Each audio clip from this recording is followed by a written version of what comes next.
ইশরাককে দুলমুখে তার পাত্রা ফিরে তাকে মনে করেন মেয়র পদ ফিরে দেওয়া হয়। আমি হিরো আলম 4 বার জাতীয় সংসদ নির্বাচন করেছে, 2 বার আপনারা দেখছেন আমি পাস করেছিলাম এবং আমার মৃত্যুর মুখে আমি তাকে ফিরে এসেছি এবং আমার একটাই দাবি, আমার এমপি পদ ফিরে দেওয়া হোক। সংসদ সদস্য পদ ফিরে পেতে চান আলোচিত ইউটিউবার ও অভিনেতা হিরো আলম। ঢাকা 17 আসনে আমি পাস করেছি, বগুড়া 4-এ পাস করেছি, তাহলে কোন জায়গা থেকে পাস করিনি? তাহলে আমি যদি পাস করে থাকি তাহলে আমাকে কেন দেওয়া হবে না? বৃহস্পতিবার নিজের ভেরিফাইড ফেসবুক পেজে নিয়ে একটি পোস্ট করেছেন আলোচিত ইউটিউবার। ফেসবুক পেজে তিনি লিখেছেন, যেহেতু ইশরাককে ঢাকা দক্ষিণ সিটির মেয়র ঘোষণা করা হয়েছে, হিরো আলমকে ঢাকা 17, বগুড়া 4-6 আসনের এমপি পদ ফিরিয়ে দেওয়া হোক। আমি তো অনেক নির্যাতিত হয়েছি।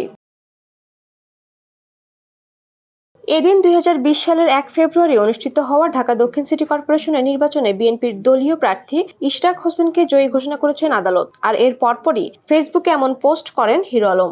যমুনা ইলেকট্রনিক্স ঈদে ডাবল খুশি অফার সিজন 3, যে কোনো পণ্য কিনলেই পাচ্ছেন নিশ্চিত ঈদ উপহার। 2023 সালে ঢাকা 17 আসনের উপনির্বাচনে নৌকা প্রতীকে আওয়ামী লীগ প্রার্থী মোহাম্মদ আলী আরাফাতের প্রতিদ্বন্দ্বিতা করেছিলেন স্বতন্ত্র প্রার্থী হিরো আলম। আরাফাতের 28,816 ভোটের বিপরীতে তিনি পেয়েছিলেন 5,609 ভোট।